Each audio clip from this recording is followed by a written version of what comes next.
Bien, buenas tardes.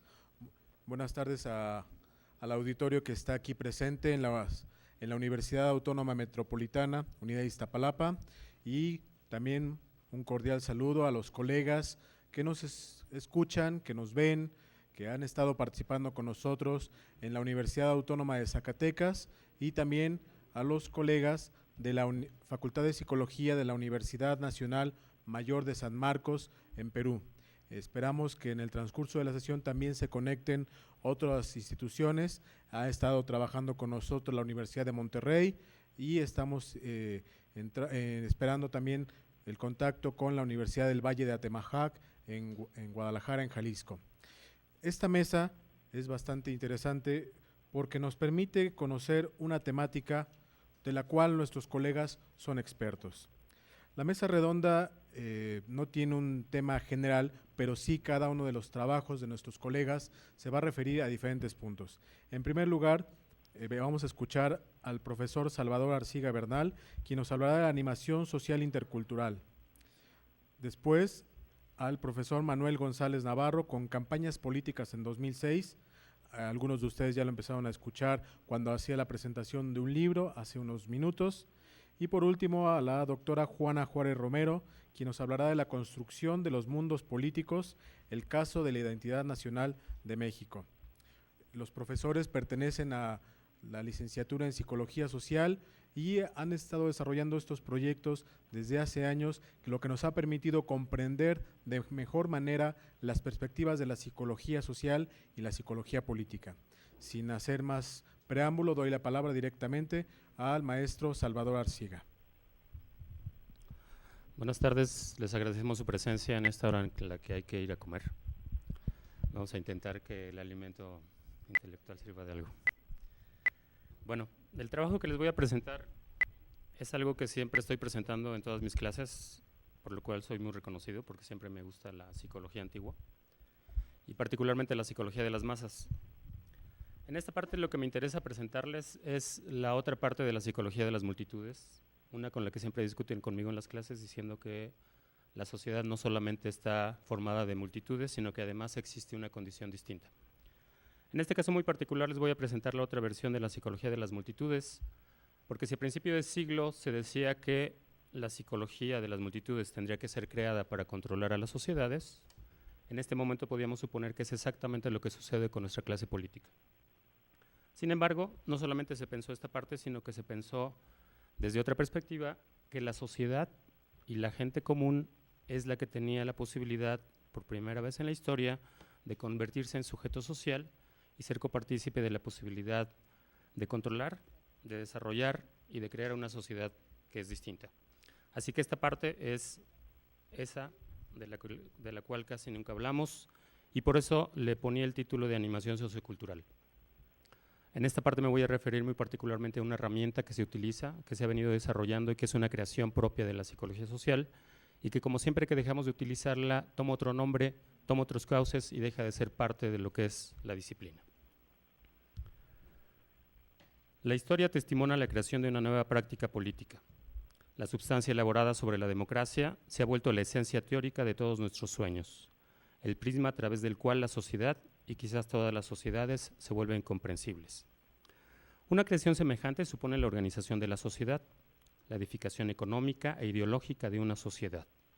Habrá que subrayar que la constitución de una sociedad democrática, orientada hacia su realización por una acción deliberada, supone toda una visión de la génesis del comportamiento y de la organización de los grupos humanos. Los objetivos de este movimiento democrático, que aspiraban a la universalidad, debieron a la vez crear una nueva concepción del mundo e interiorizar la cultura existente, inscribiéndola en el curso de la historia, es decir, engendraron una nueva cultura. Vista en esta perspectiva, debemos entonces considerarlas desde una psicología social que nos permita rendir cuenta de este proceso histórico concreto, ya que crear una nueva cultura significa comunicar, difundir críticamente verdades ya descubiertas, socializarlas, por así decir, y hacer que ellas se vuelvan bases de acciones vitales.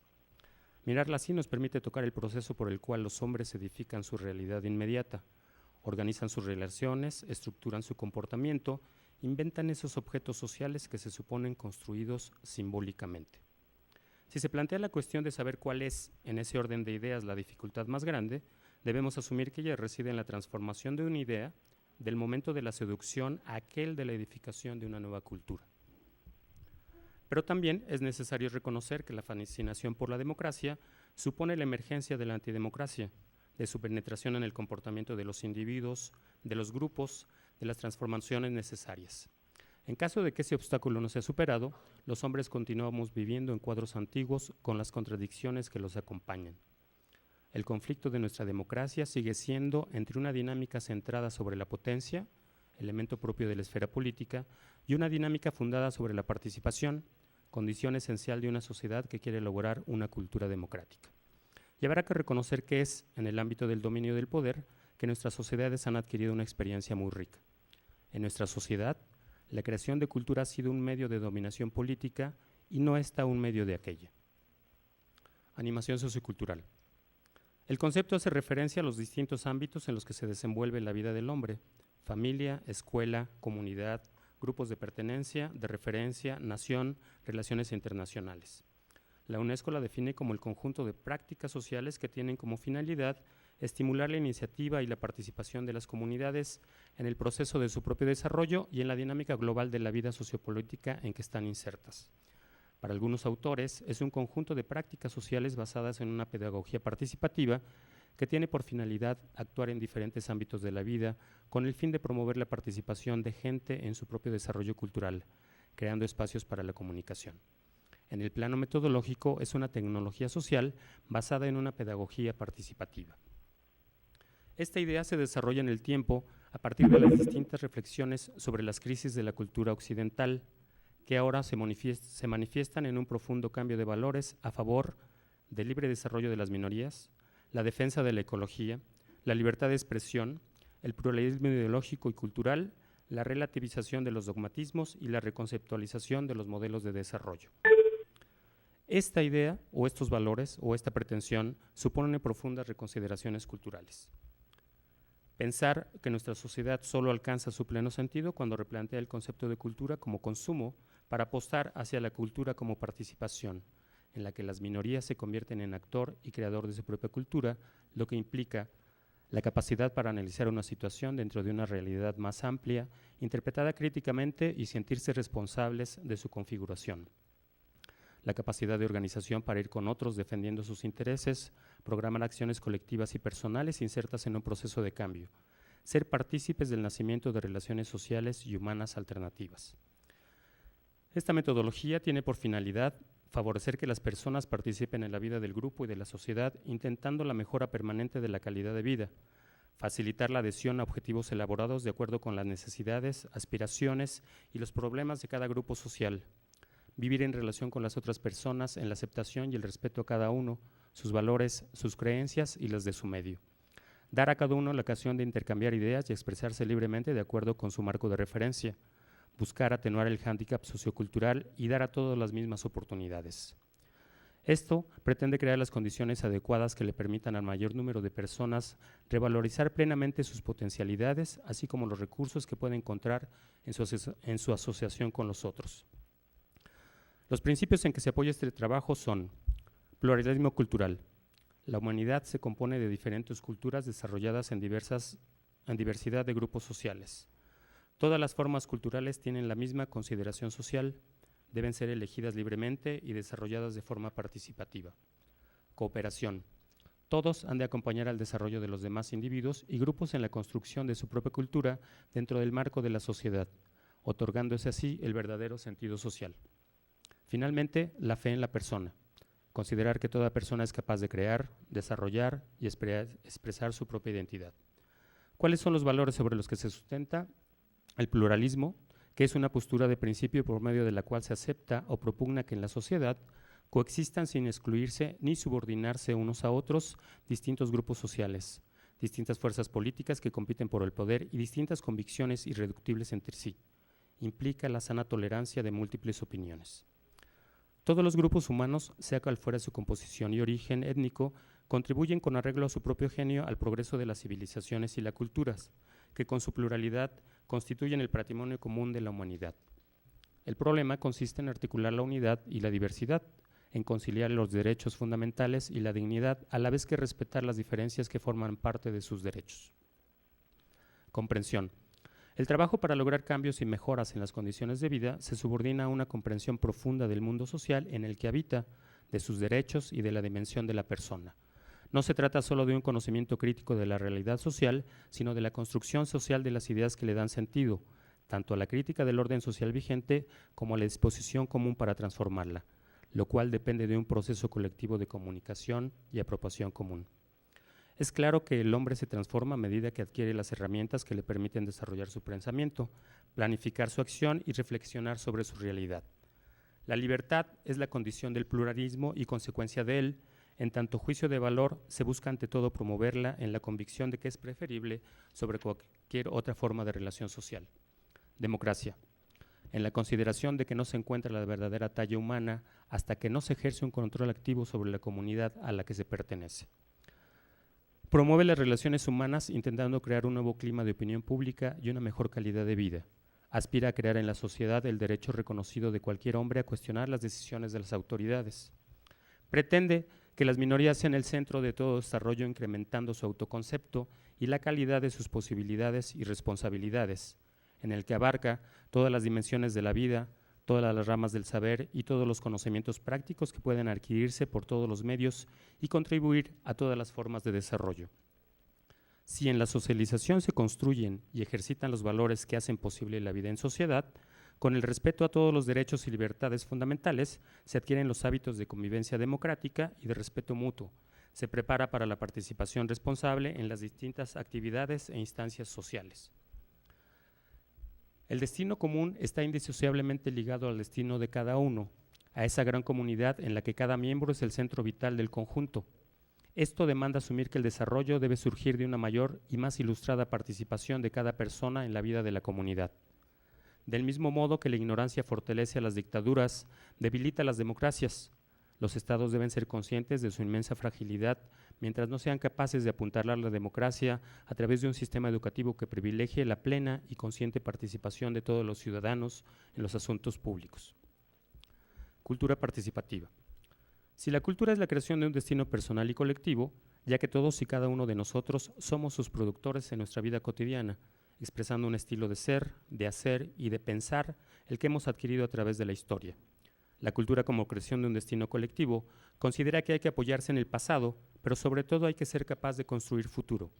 Construirlo sin perder el sentido del pasado, actualizado en tradiciones vivas y en pleno desarrollo, capaz de cambiar y de mantenerse en movimiento. Relacionarse con él a través de esperanzas e ilusiones, pero sobre todo en la posibilidad y capacidad de influir en lo porvenir.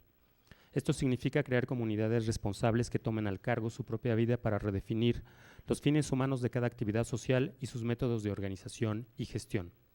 A partir de una concepción de la cultura como creación del futuro, la acción o política cultural apunta a asegurar a cada uno, individuo, grupo o comunidad, que disponga de los instrumentos y ámbitos necesarios para que, con libertad, responsabilidad y autonomía, pueda desarrollar su vida, su cultura y su identidad. La educación para la participación. Se podrá decir que debemos politizar la sociedad, ya que las estructuras de propiedad y el sistema del Estado han sido transformados. La cuestión política debe ser planteada a nivel de los problemas de la vida social, al nivel de la vida cotidiana, de las relaciones concretas entre los hombres, en su trabajo, sus diversiones, su vida privada. Las relaciones sociales se han alterado, ya que hasta hace poco la creación de la cultura había sido un medio de dominación política. Ahora asistimos al vuelco de la historia en el que reconvertimos el sentido de lo social. La historicidad de la sociedad supone su capacidad de producir sus orientaciones sociales y culturales a partir de su actividad y de conferir un sentido a sus prácticas. Si reconocemos que ya no hay nada natural en lo existente y que todo es producto de los hombres, podemos decir que la participación es un proceso activo que requiere esfuerzo y trabajo, que lo que existe a surgir en el tiempo por obra de acciones humanas y por obra de acciones humanas puede ser transformado. Pablo Fernández dice: para la colectividad, lo político está en todas partes, solamente que repartido, distribuido, de donde se puede concluir que bien a bien politizar es reunir lo cultural y lo político, reunir aquellas partes de la memoria colectiva que la historia ha separado, pero que ahora se encuentran frente a frente para confrontar sus diferencias. ¿Y después de este rollo qué? Si se acuerdan, el tema de la mesa es aplicación de la psicología social, ¿sí? Esta primera parte es una aplicación que no tiene nada que ver con el concepto que tenemos de aplicación, sino cómo nuestra cultura en este instante se encuentra referida a un concepto teórico que nos inventamos a principios del siglo y que en este momento lo vivimos tal cual es. Si nosotros pudiéramos pensar cuál sería la participación o la función del psicólogo social en este ámbito, podríamos considerar 3 condiciones. En tanto que investigador, proponer teorías que tengan relación con la cultura, con las conductas sociales, con las comunicaciones, con el lenguaje, con las representaciones colectivas, con los procesos grupales involucrados y por otra, desarrollar métodos adecuados de puesta en evidencia de los hechos, de prueba y de utilización de los conocimientos. En tanto que práctico, recoger y comunicar informaciones objetivas sobre una sociedad, sobre una realidad social determinada. En tanto profesional, participar con grupos sociales con herramientas que les permitan la reconsideración de las relaciones y de las conductas. Estas consideraciones asocian a la función educativa del psicosociólogo la idea de democracia, la cual no puede sino aspirar a crear una cultura tal, a conferir una dignidad y formas diversas siguiendo el grado de desarrollo y las dimensiones del conjunto social. Solo una disciplina surgida del análisis profundo de las sociedades existentes puede ofrecer el punto de partida indispensable para que esta cultura sea posible. Gracias.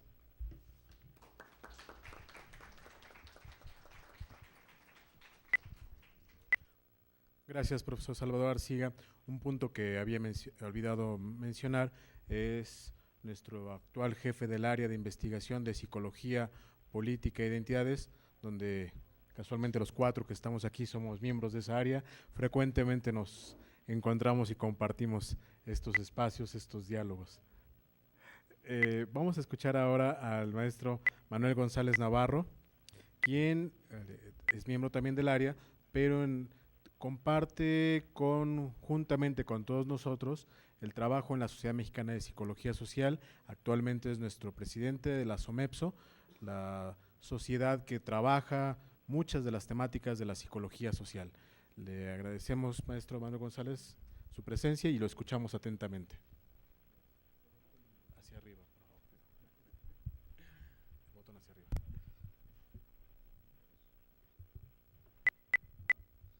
Bueno, tomaré 2 espacios. ¿Sí se oye? Sí. Distribuiré mi tiempo en dos momentos. Uno descriptivo y otro reflexivo improvisado. El primero será una reseña de una pequeña investigación que estamos realizando, un grupo de compañeros aquí en la UAM. Y la segunda es el acomodo de un sueño hace 3 días, que me permite reflexionar inacabadamente con ustedes y bueno, pues esperaré más que las preguntas, las críticas, porque finalmente pues será un sueño. Las campañas políticas del año en curso en México, dado que también nos están transmitiendo hasta Perú, han sido elocuentes, han sido interesantes porque se ha movilizado la sociedad, pero sobre todo se han movilizado los sentimientos. Se ha movilizado a la sociedad en la idea de las estrategias de lucha por el poder, se ha movilizado la imagen de los partidos políticos en México, la propia y la ajena. Este es el esquema de la propaganda. Se ha movilizado la percepción que el ciudadano tiene de sí mismo y se han generado conceptualizaciones sobre los asuntos públicos. Las campañas políticas, en este caso, centradas en el esquema de la propaganda de cada uno de los actores políticos, específicamente los partidos y sus candidatos, han logrado movilizar a la ciudadanía en términos de que expresen sus demandas y han movilizado un conjunto de procesos psicosociales que para nosotros serían interesantes de ser analizados con mucho detenimiento. Sin duda la participación electoral de los ciudadanos ha sido elocuente por muchas razones, por identificación por los partidos políticos, por rechazo o simplemente por comparación social. En todo caso, la participación electoral de la ciudadanía en el mes de julio y los meses anteriores no se ha sustraído solamente al voto, sino que ha movilizado a los distintos grupos, a las distintas demandas, pero sobre todo a las distintas expectativas de país. Así podemos decir que en México en los últimos 2 o 3 años no solamente se ha movilizado, sino que está movilizado, altamente movilizado para los años que vienen. Y esta movilización, en términos generales, no se va a detener, sino por el contrario va a tomar formas particulares, formas coyunturales que tienen que ver sin duda con la globalización, que tienen que ver con el esquema de la vida social a la que aspiran los mexicanos, a la que aspiramos los mexicanos, y tiene que ver con las características del ciudadano que se quiere construir para este nuevo siglo y para esta nueva forma de vida social. Así entonces podemos decir que la columna vertebral de las campañas es la movilización de la ciudadanía en términos políticos. Y puedo decir que el conflicto general, la comparación, lo ha logrado. La ciudadanía mexicana está altamente motivada, altamente movilizada, y lo que está movilizando va a tener consecuencias interesantes en la vida de México y va a tener consecuencias en términos de la forma de pensarnos los mexicanos. Esta definición la va a tener la profesora Juana más adelante en su exposición. ¿Qué es lo que se está movilizando? No solamente se movilizan las distintas formas de vida social, sino que se movilizan las personas, los grupos, etc.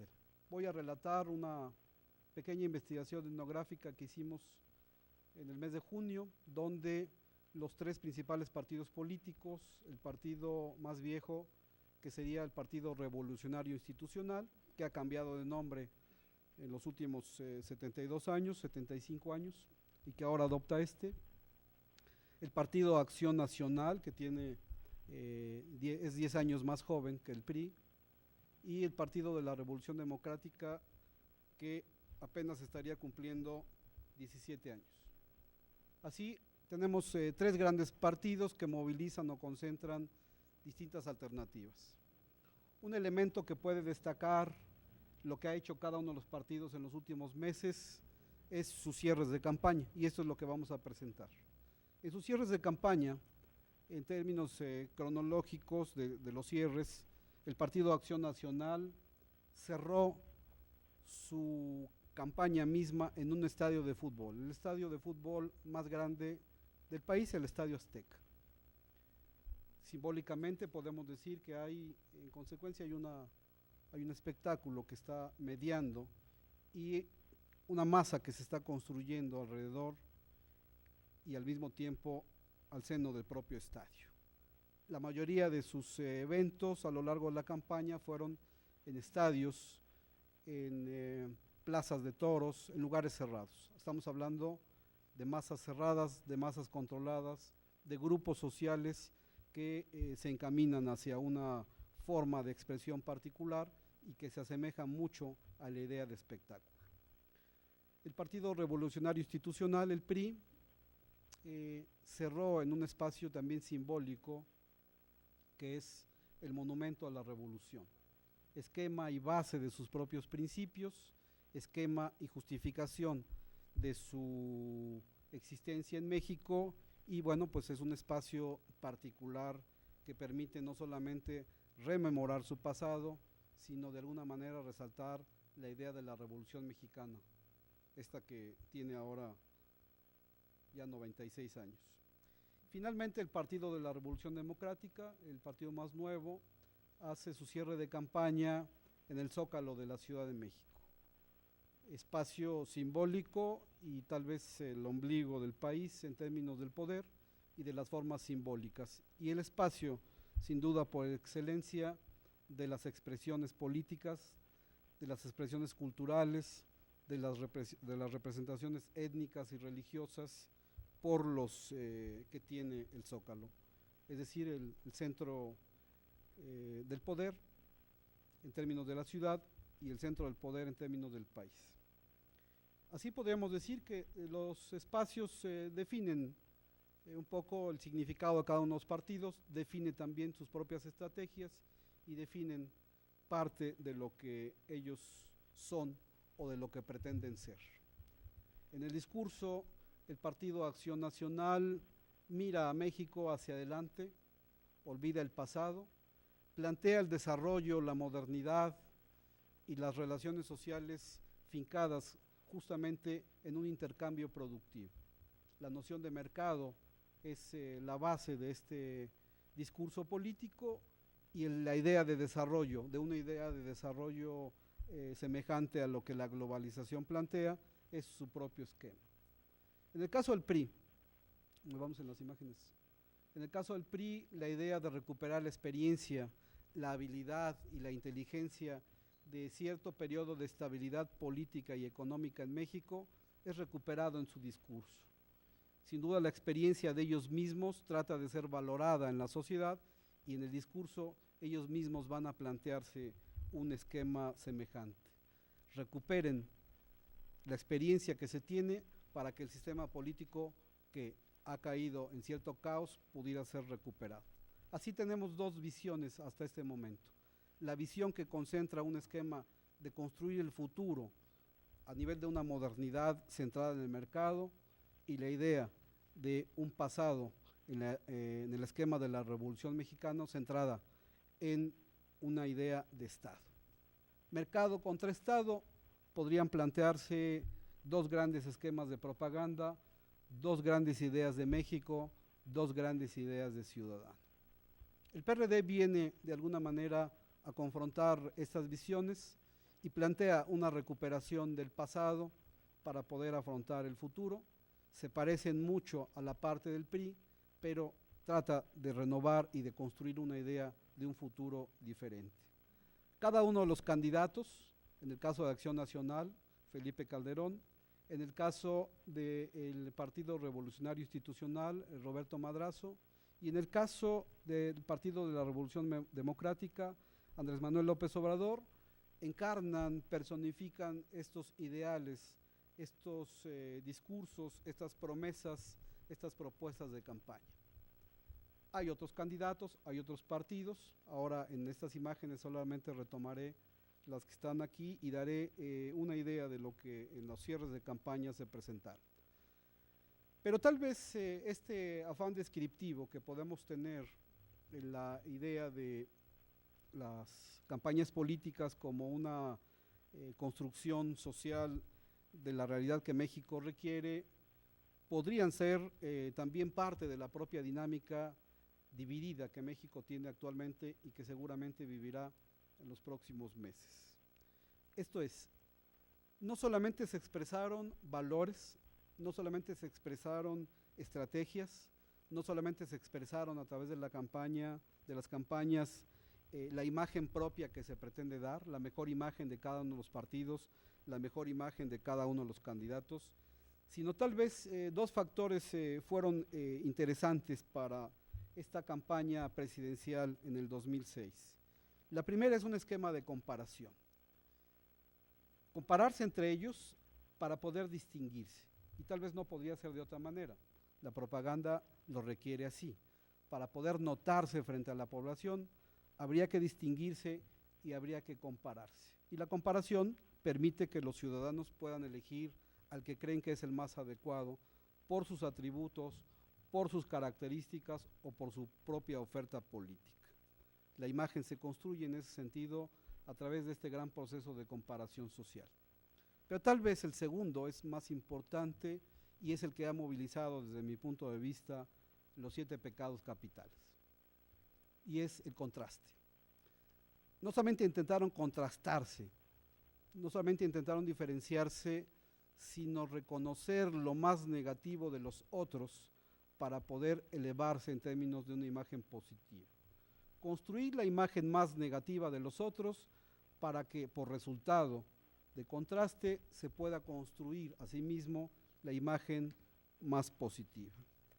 Y en eso tal vez la política generó estos grandes pecados que seguramente después pagarán o cobrarán su propia penitencia.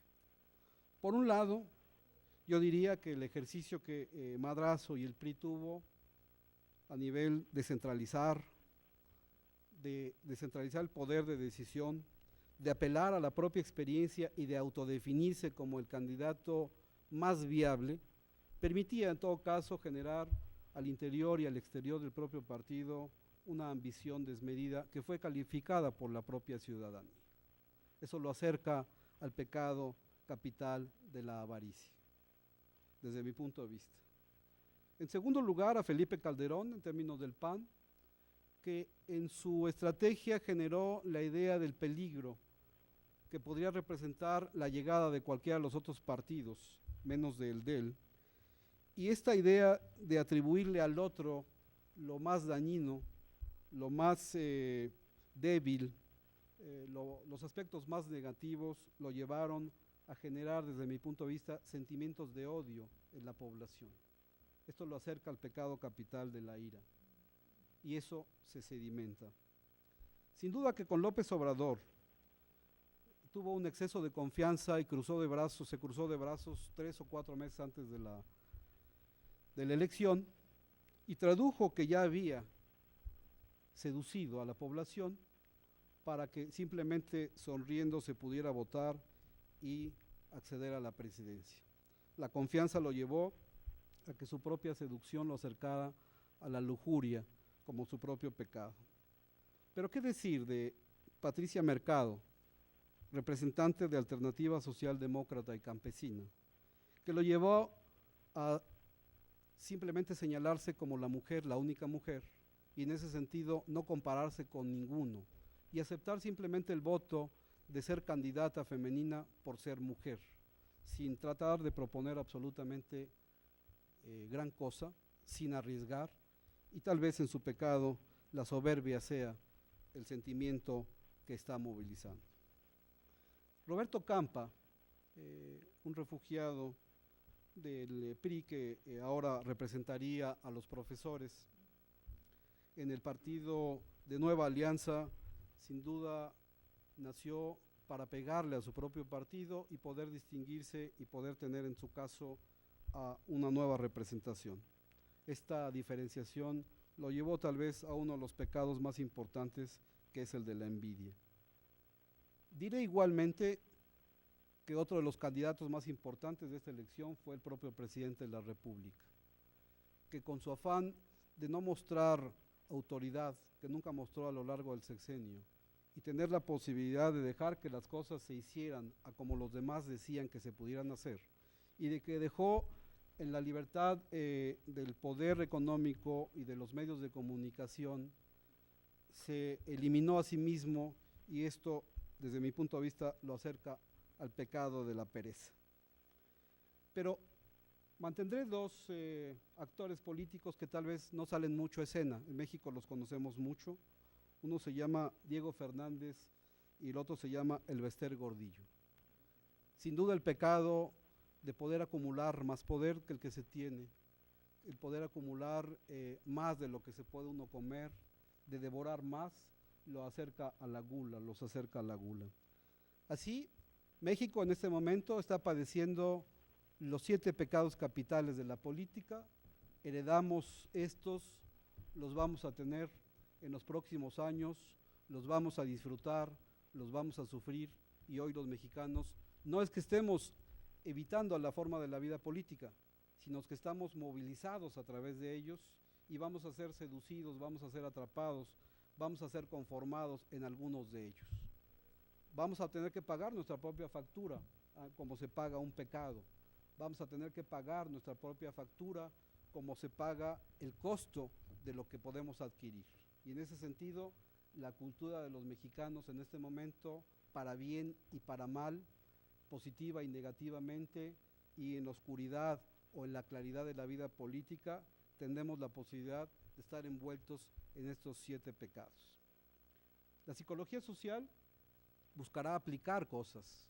La psicología social tendrá que retomarlos, soñarlos, padecerlos, pero tenemos que estar atrapados entre ellos para poder conformar no solamente un ámbito profesional, sino también un ámbito que nos permita el desarrollarnos profesionalmente desde el ángulo de teorizar, pero que esta teorización sea o profesional o productora de ciudadanía.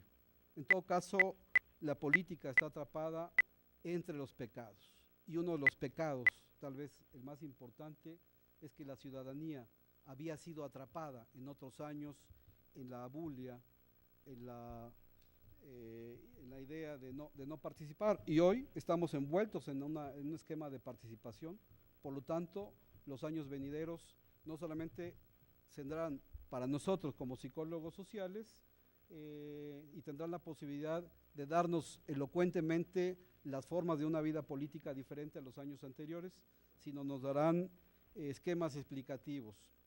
Resumiré la idea en que las campañas en México han movilizado lo más importante, que no son las demandas, lo más importante, que no solamente son los esquemas de las relaciones sociales, sino los sentimientos que nos van a permitir darle un sabor, una intensidad y un color particular a la participación ciudadana.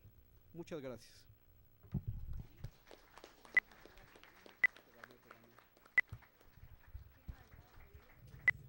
Muchas gracias, maestro González Navarro.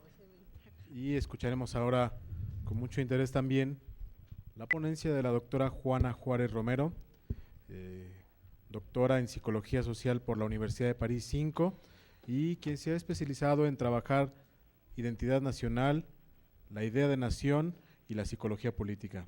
Adelante, doctora. Gracias, Josué. Yo quisiera primero agradecer a los estudiantes que participan en la organización del evento por la invitación. Quizá ustedes se imaginen que nos pusimos de acuerdo para estar juntos en esta ocasión, y pues no.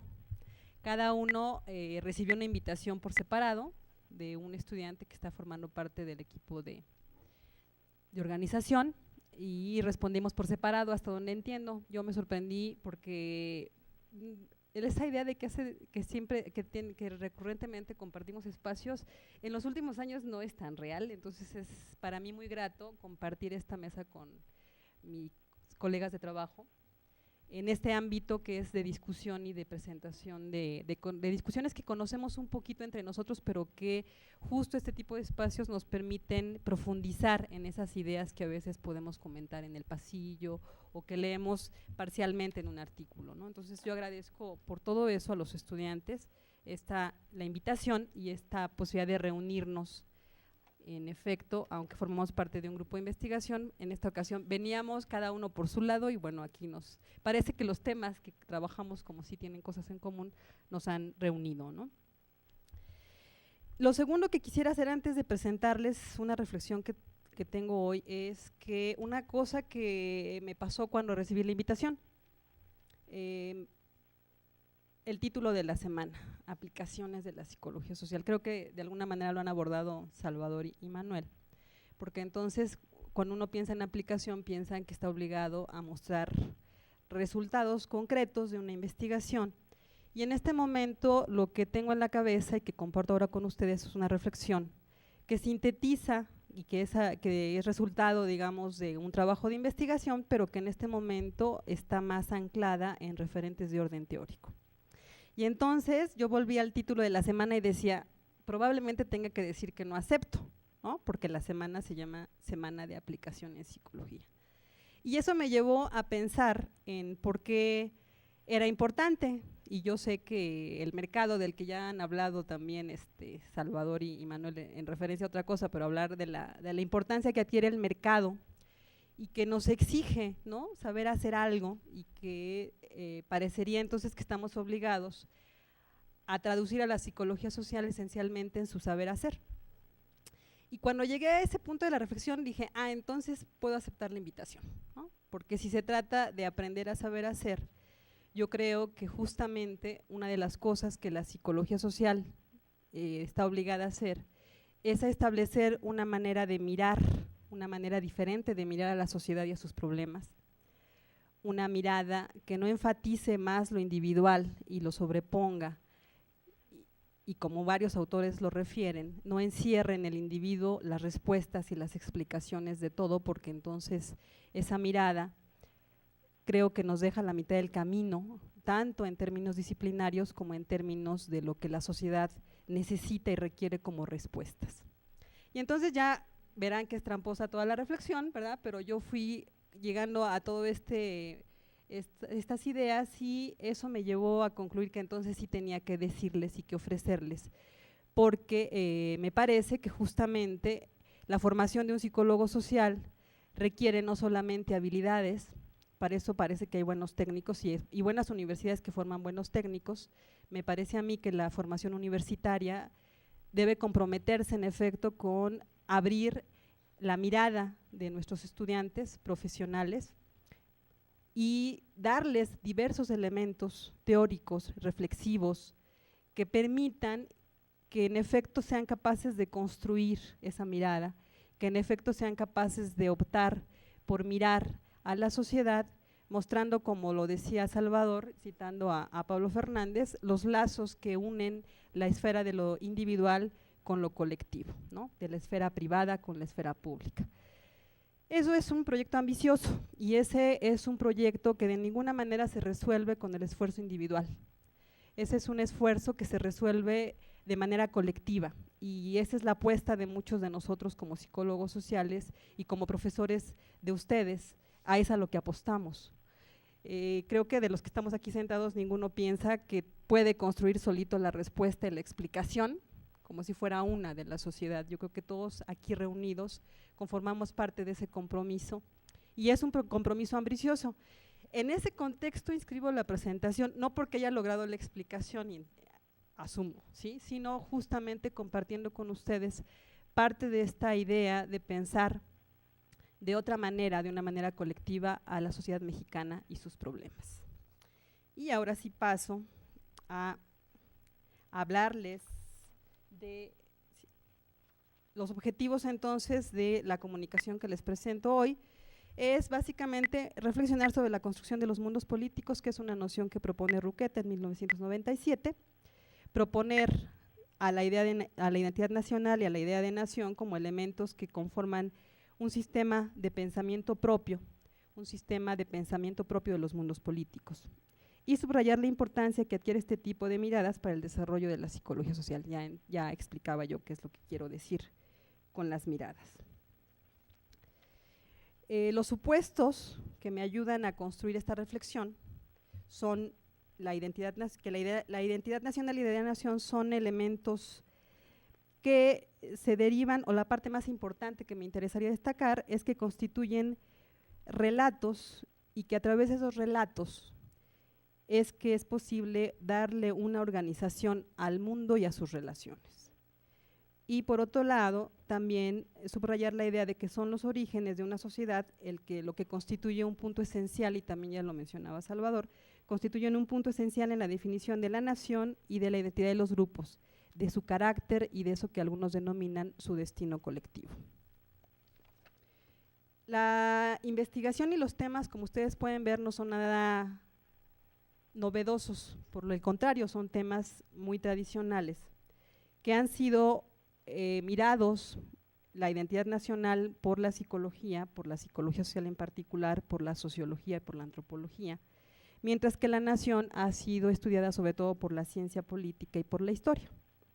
Y en ese sentido, justamente la propuesta que intento desarrollar, no podré profundizar, pero dibujarla por lo menos, es la idea de que más bien la mirada que tendríamos que desarrollar es asumir que ambos conforman una forma de pensamiento propia del pensamiento político, que podemos definir desde la nación, pero que una manera diferente de mirarlos es mirarlos como dos elementos que conforman un sistema y no como ha sido tradicional verlos como entidades que en sí mismas encierran la causa, el origen y la explicación de lo que buscan comprender y analizar.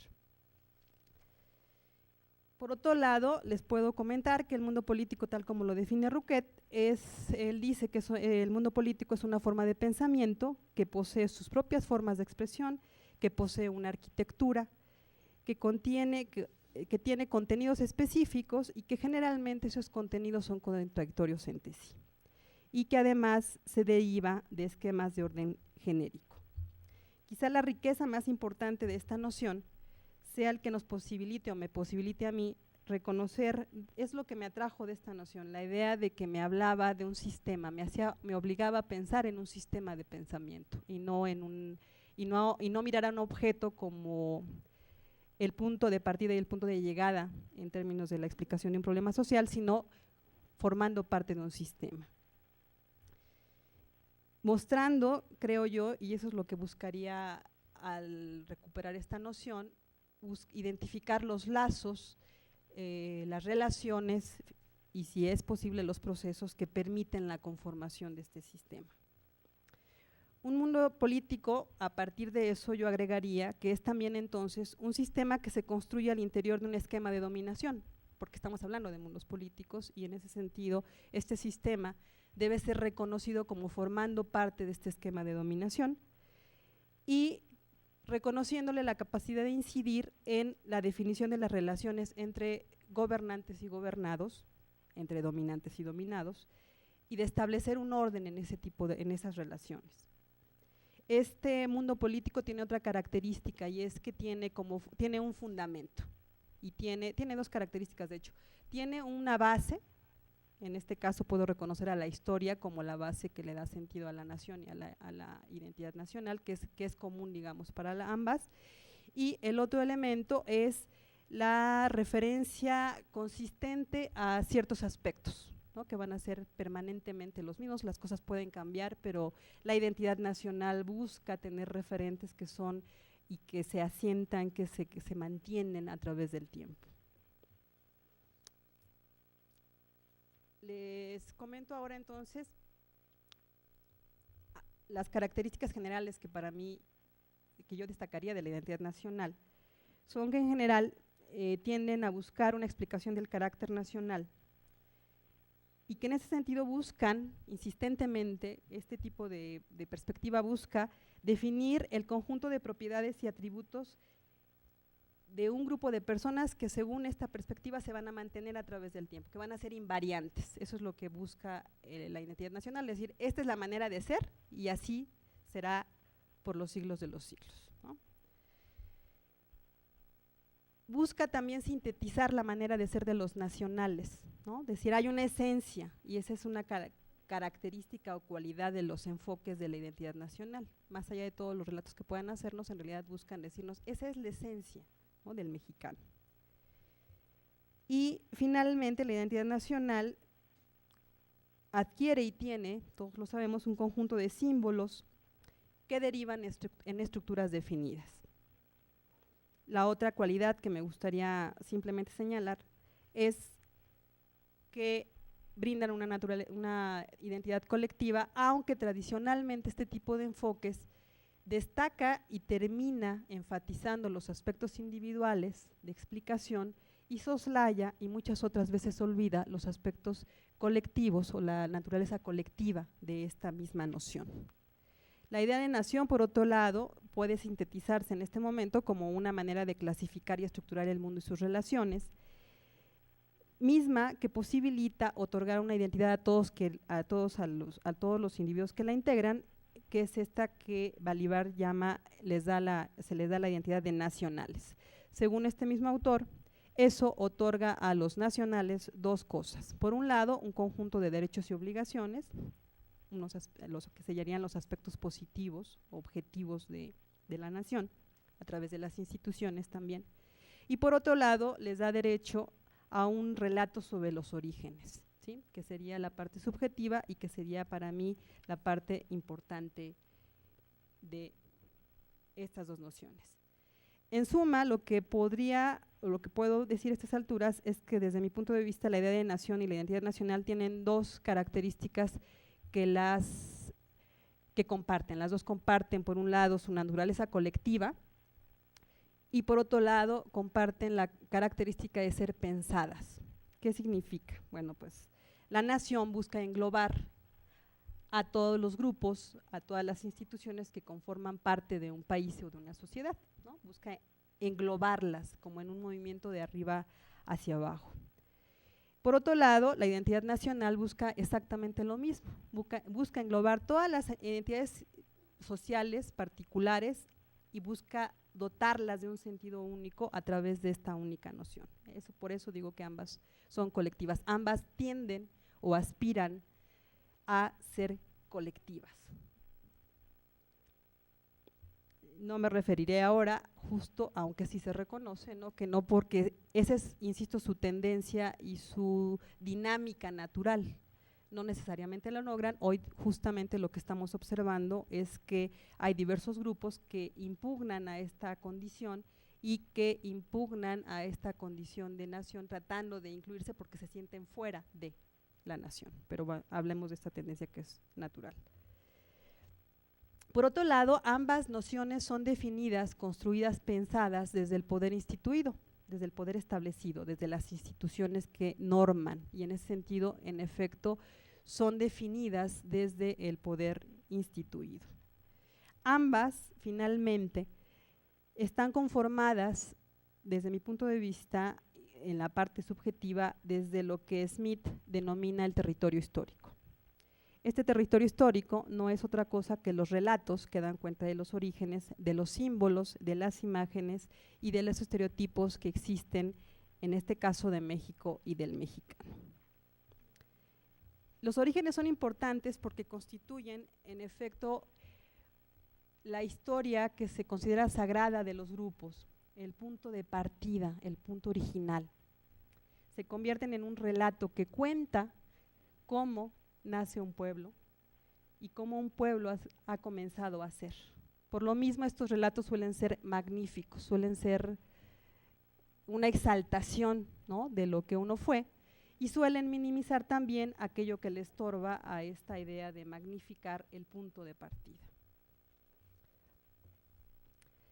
Así las cosas, entonces, el relato de los orígenes de una nación busca lo que Anderson, desde mi punto de vista, logra lo que Anderson define como esta comunidad imaginada, en donde la condición de pertenencia supone que los individuos se reconozcan pertenecientes a algo. Y es generalmente los relatos, esta manera de pensarnos como parte de… Habrá quienes digan que son los símbolos, ¿no? ¿Cuántos de aquí pensamos que la águila nacional es lo que nos identifica como mexicanos? Y eso es el punto a partir del cual nos identificamos.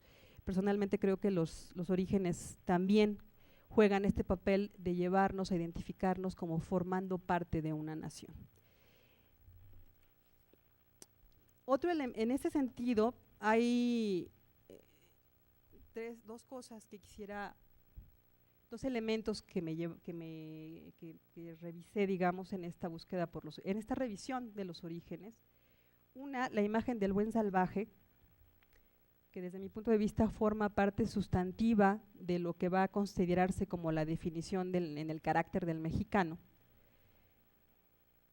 y que es producto de la invención, diría O'Gorman, de América, ¿no? En este encuentro en donde la aparición de un continente no hace sino revolucionar el pensamiento social y la concepción que del mundo tenía la sociedad europea, y en donde una de las cosas que va a caracterizar ese encuentro es la oposición entre la irracionalidad que se le atribuye al buen salvaje y la razón de Dios, la razón de Dios, claro, que poseen los europeos, ¿no? Pero este es como el momento de nacimiento, si no de la nación, sí de los relatos sobre la nación, y eso es lo interesante, ¿no?, que esa oposición es el punto en el cual se construyen estos relatos del origen. Según Moscovici, además, este origen da cuenta o da lugar a un estigma según el cual los indios no poseen un alma. El otro elemento, revisando la historia, porque bueno, la historia me apasionaba desde antes, pero después encontré a través de mi interés por la nación un sentido más claro de por qué interesarme en la historia. Y entonces se identifican 4 mitos fundadores, muy, digamos, ampliamente consensuados por diversos estudiosos de la historia. La fundación de México Tenochtitlán, la conquista, la independencia, la revolución. Bueno, en realidad les miento, no son 4, son 5. El otro es la colonización, Pero a decir de estos mismos que han consensuado estos 4, la colonización, por alguna extraña razón, generalmente no suele ser una parte importante del relato sobre los orígenes. No porque no existiera, sino porque en efecto, por alguna razón que causaba ruido o algo más, ha sido minimizada y generalmente uno se pudiera preguntar rápidamente qué sabemos de la colonización y qué imágenes tenemos, y les apuesto que tienen imágenes más claras sobre los otros momentos aquí mencionados, la fundación de México Tenochtitlán, la conquista, la independencia y la revolución, porque bueno, finalmente la socialización educativa sí ha hecho bien, la institución educativa ha hecho bien la tarea, ¿no? Con esto quisiera presentar finalmente dos resultados, que al final ya ven si hablé de resultados, pero bueno.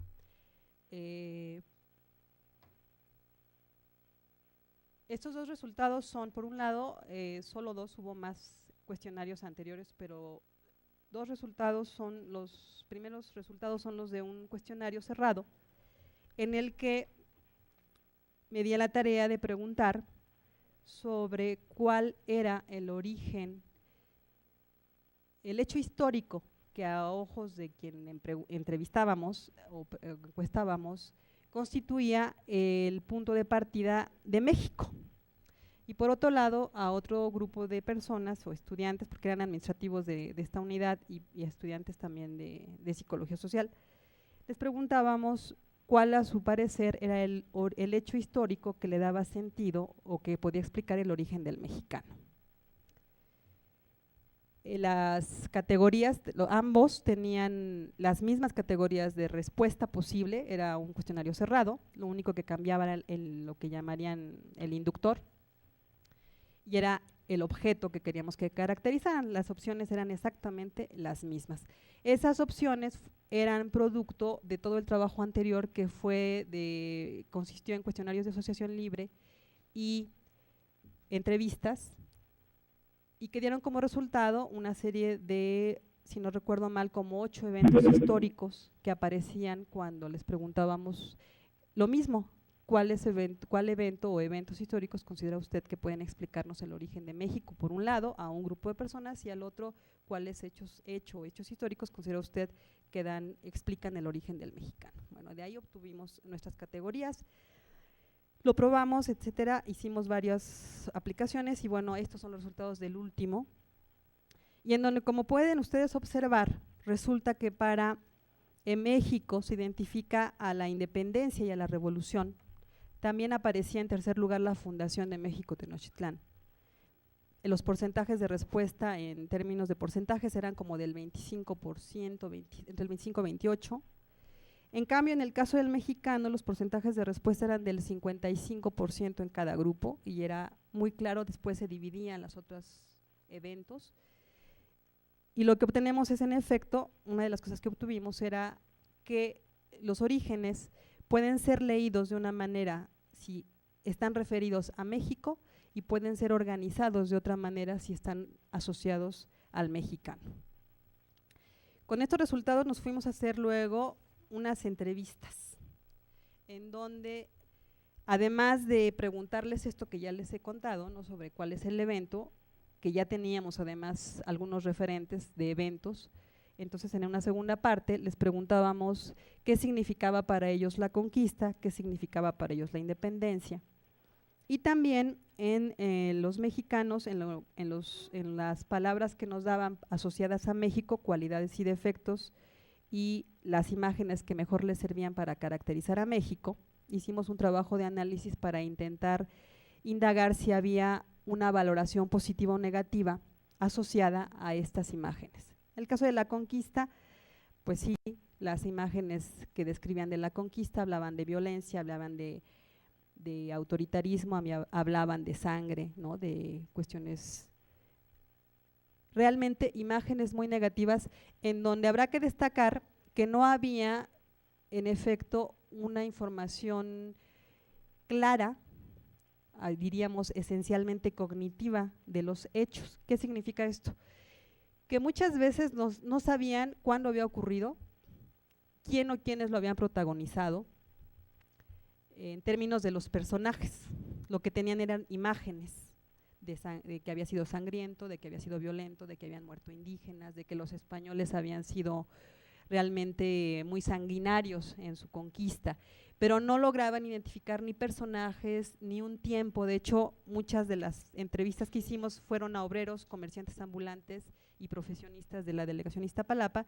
Sobre todo comerciantes y obreros nos decían, oiga, mejor pregúntele a alguien que sepa de historia porque yo no me acuerdo cuándo fue, ni sé bien cómo se llamaba el conquistador que encabezaba todo esto. Creo que se llamaba Cortés, pero no estoy seguro.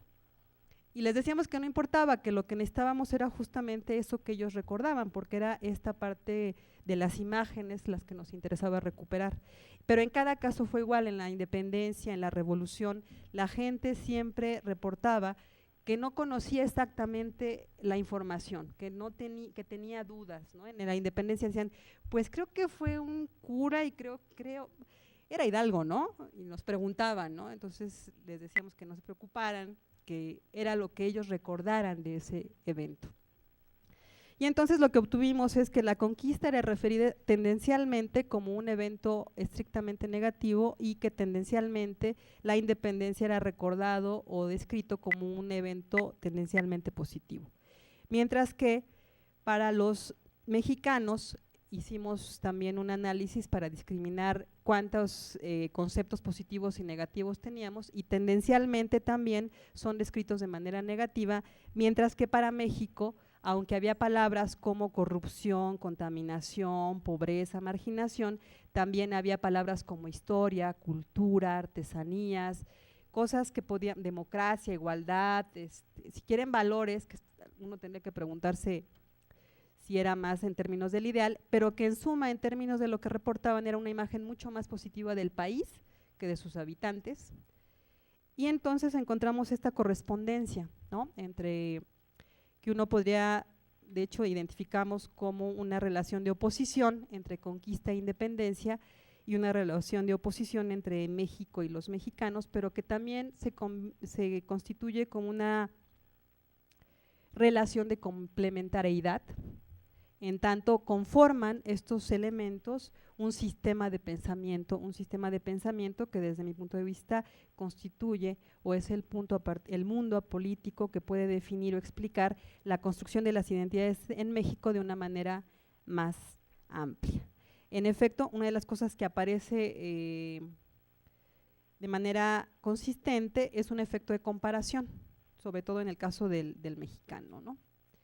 Finalmente, no me queda más que sintetizarles ahora que la identidad nacional y la idea de nación conforman por todo esto un sistema de pensamiento definido como un mundo político, que dicho sistema nutre y da sentido a las entidades en México, que los orígenes históricos y los mitos fundadores de la historia de México constituyen un referente esencial para este sistema de pensamiento político.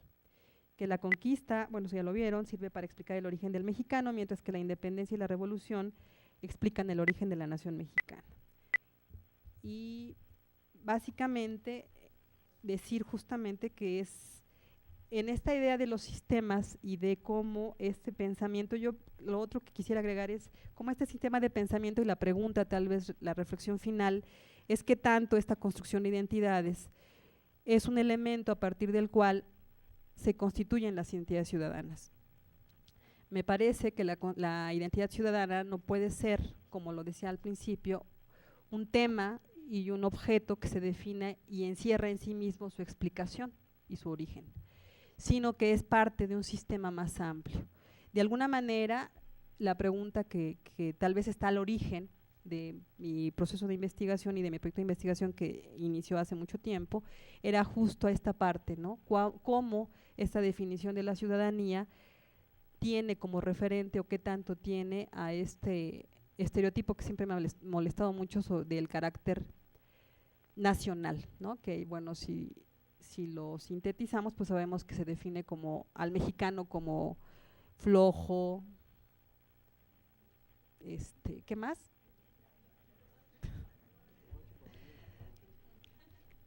Que son actitudes negativas, bueno, referencias o cualidades esencialmente negativas, ¿no? Pero es esta parte de que se descansa en el fondo y que es la manera a partir de la cual me aproximo y busco entender la definición y la construcción también en un segundo momento de la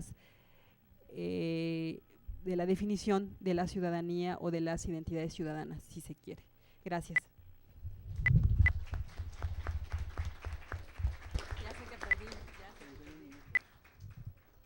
Muchas gracias, doctora Juana. Un tema que interesa y que provocó y seguramente provocará muchos comentarios y cuestionamientos, pero interesante también. Como ven, la mesa ha sido bastante interesante sobre las aplicaciones de la psicología social desde diferentes perspectivas, tanto la parte política como la identidad. Pasaríamos al punto de preguntas y respuestas. Nos han hecho llegar ya una pregunta directamente para el profesor Manuel González. No sé si hubiera alguna otra persona que quiera hacer una pregunta, y si no, le contestaría esta. Iríamos hacia Zacatecas, a ver si tienen preguntas, y a Perú, y luego regresamos a la sala. Profesor Manuel González le hizo una pregunta muy interesante. Bueno, llegó a la mesa una pregunta que dice si es posible concebir a la política con ausencia del pecado, con cualquiera de los pecados. Sin duda no, pero no por razones de la propia política, sino por razones de fijar siempre, como lo decía Juana, un punto originario, y el punto originario de la vida humana es el pecado original. Valga, hay necesidad para tener identidad de construir una referencia que puede ser un mito fundacional, ¿sí? La vida tiene el mito fundacional del reconocimiento de Adán y Eva, el descubrimiento de la manzana, y adentro de la manzana un gusanito que cuando Adán se veía a sí mismo decía: yo no soy manzana, pero también tengo un gusanito. Si no hubiera una idea de pecado original, no habría diferenciación sexual. Y sin duda la política tiene una carga sexual muy fuerte, por lo tanto tiene que estar asociada al pecado y al pecado original. Ahora, a partir de ahí se van a desprender otros pecados, que son, yo digo, y hasta el extremo, los pecados capitales. Pero tiene que aparecer, dado que la política es una aventura del poder, es una forma particular del poder, necesariamente está asociada a los pecados, ¿sí? Creo que en nuestras vidas, cuando nosotros pensamos en el cambio de estadios, es decir, no solamente el pecado original, ¿no? Pensamos a nuestros padres pecadores para podernos concebir a nosotros, pensamos el nacimiento tal vez como un gran pecado, y pensamos en los estadios de desarrollo individuales como una etapa sucesiva de pecados. Si alguien no ha pecado, pues realmente no es que sea casto y puro, sino que en realidad no está vivo. Gracias, Manuel. Tenemos aquí una pregunta más antes de ver los enlaces. Adelante, por favor. Bueno, sí, mi nombre es Yupanqui. Es una pregunta hacia la profesora acerca de lo que manejó, de este nacionalismo que, bueno, mi pregunta es: ¿hasta dónde es necesaria la identidad nacional para un individuo, y los individuos que no se logran ver insertados en esta ideología, por qué se dan?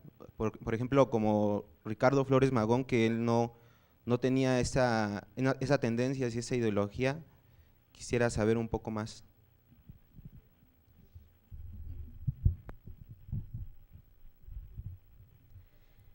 Bueno, sin duda la identidad nacional se pretende ser ella a sí misma el núcleo de definición de la identidad de los grupos y de las personas. Pero eso no significa que lo sea, o que siempre lo logre. Lo interesante es que en un contexto como el que vivimos, ahora tenemos, además de recordar que la globalización ya cuestiona los proyectos de nación, también tenemos en el caso de México toda la efervescencia social que cuestiona este mismo proyecto, ¿no? O sea, hay movimiento y es real. Lo interesante aquí es cómo este sistema de pensamiento, y por eso a mí me interesa, porque es un sistema de dominación, y en ese sentido su capacidad de modelización es muy amplio. En ese sentido no es la única manera de mirarlo, pero desde mi punto de vista nos permite entender a un sistema porque la cualidad que sí tiene es que ya está conformado. Es algo que podemos desmontar para entender cómo funciona el pensamiento social. Tal vez esa es su mayor riqueza. ¿Por qué? Porque es un pensamiento estructurado, definido por generaciones, definido históricamente, en donde uno puede ver cómo se presenta la historia y constituye y permite definir un espacio de construcción de identidades. Lo otro, en efecto, existe en términos de que en la dinámica social, si bien hay una tendencia que domina en toda sociedad, ¿no? Hay un proceso que tiende a dominar, a ordenar, a articular, a modelar todas las relaciones sociales. Paralelamente y necesariamente a esa tendencia que domina, hay una tendencia que se opone, ¿sí? Pero si sabemos tampoco como psicólogos sociales de las tendencias que dominan, bueno, pues todavía estamos un poquito más alejados de entender a las tendencias que se oponen. Tal vez el recurso que nos queda más a la mano y que conocemos bien es el de las minorías activas, que es real, ahí está. De hecho, una buena parte de esta conformación de la identidad nacional tiene como antecedente justamente esto, ¿no? La movilización de las identidades o de los grupos minoritarios que buscan en su movimiento ser incorporados a esta otra definición que busca ser la definición. Y entonces, en términos formales, ahí está, en términos sociales opera también, pero eso no limita de ninguna manera la existencia de pensamientos disidentes, de pensamientos críticos, de pensamientos de oposición, ¿sí? Lo que es interesante es contextuar en términos de este movimiento de oposición, de construcción, de disentir, frente a qué es lo que disiente, contra qué está luchando, contra qué está dando una lucha en lo cotidiano, contra este sistema de pensamiento que tiene una ordenación, que tiene una lógica, y que, como explicaba, que fue tal vez lo más interesante en las entrevistas que hicimos, es la gente no tiene todos los elementos cognitivos de información, pero las imágenes que inclusive les sirven para decir, en el caso de la conquista, algunos decían, probablemente tanta guerra explica por qué hay tanto miedo de transformarnos. Y hay entonces una explicación que está, yo les digo siempre a mis estudiantes que ellos conocen más familiarmente algunos de estos resultados, les digo, no nacimos pensando eso, ¿no? Este pensamiento, estas imágenes son parte de una información que circula, que está en el ambiente, que va definiendo sin que nos demos cuenta esta manera de ver a la realidad. Y yo creo que ahí es donde entramos los psicólogos sociales a buscar estas nuevas maneras y a entender cómo esas imágenes forman parte de una forma de pensamiento que tiene como finalidad dominar. Lo otro que es importante es que este pensamiento constituye un punto de referencia. En el caso de la identidad de los mexicanos, que es otro de los temas que he trabajado y que he presentado en algún otro momento, lo que observamos es cuando le preguntamos, usted en tanto mexicano, ¿cómo se define? Invariablemente traen a colación el estereotipo, ¿sí? Bueno, yo no soy, sí soy alegre, porque además es curioso, la alegría se ve como algo negativo, ¿no? Yo sí soy alegre, pero también soy muy responsable, y bueno, trato de ser puntual, y me considero creativo, pero el punto, que es el punto, un proceso importantísimo que estamos como pudiendo reconocer es, hay un proceso de comparación que está sirviendo y que habla de un ciudadano, en efecto, con capacidades. El problema no es que no las tenga, el problema es que no las reconoce en él, porque se asume heredero de esta visión histórica. Y entonces lo interesante es cómo esta percepción va a modular lo que yo creo de mí y va a limitar la capacidad de verme a mí mismo como un ciudadano capaz, crítico y con posibilidades de desarrollo, ¿sí? Entonces no sé si contesto, pero en términos de tu inquietud, yo contestaría de esa manera. Gracias, Juanita. Hacemos un primer enlace con la Universidad Autónoma de Zacatecas. Lucía Medina, ¿estás ahí?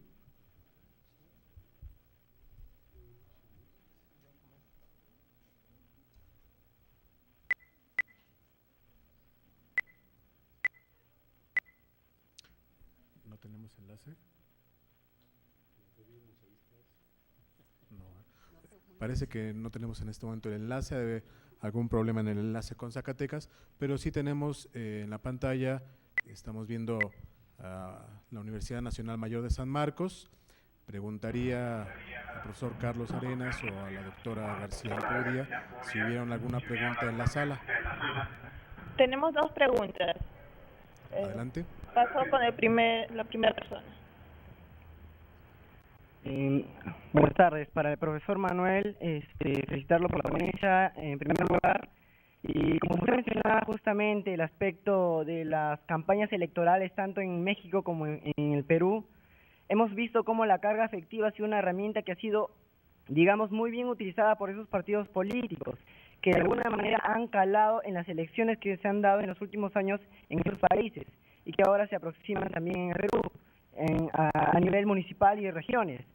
En ese sentido, quería preguntarle si esta carga afectiva que se utiliza de parte de estos partidos políticos, de alguna manera, cuán eficaz puede ser para poder apañar todo el problema de corrupción que vienen calando detrás de ellos y que hemos visto también en México y en Perú, y son casos muy saltantes. ¿Cuán eficaz cree en ese sentido que pueden hacer estas cargas afectivas dentro de las campañas electorales? Ok, esa sería la primera pregunta. La segunda. Tengo que rotar la cámara. Perdón. A ver, Marco, te pido si vuelves a plantear en concreto la primera pregunta, porque tuvimos algunos cortes en la transmisión, sobre todo si es posible que no movieses tanto el micrófono.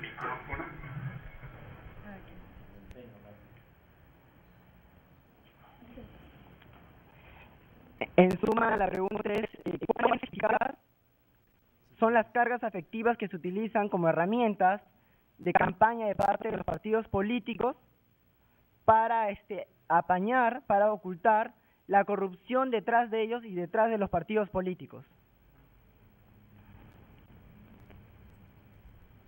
Sí, quedó claro. Y la segunda, si quieren plantearla de una vez.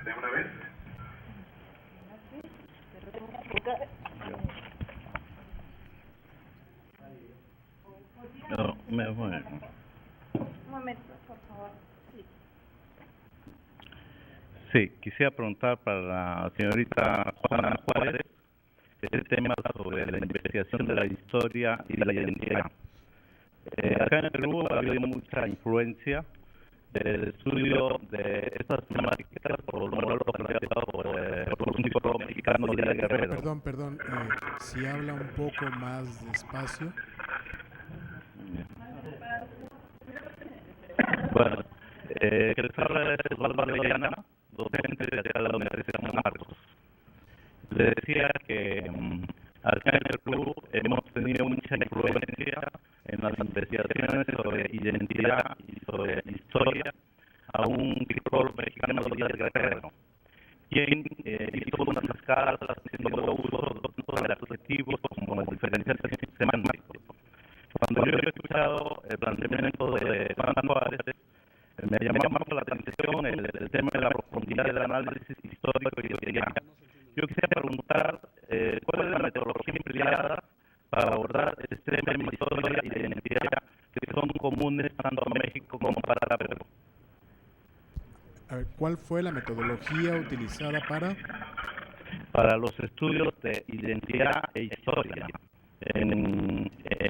Para la señorita Juana Juárez, empleado por ella en estos planteamientos que nos ha traído sobre esta temática. Perfecto, muchas gracias, profesor.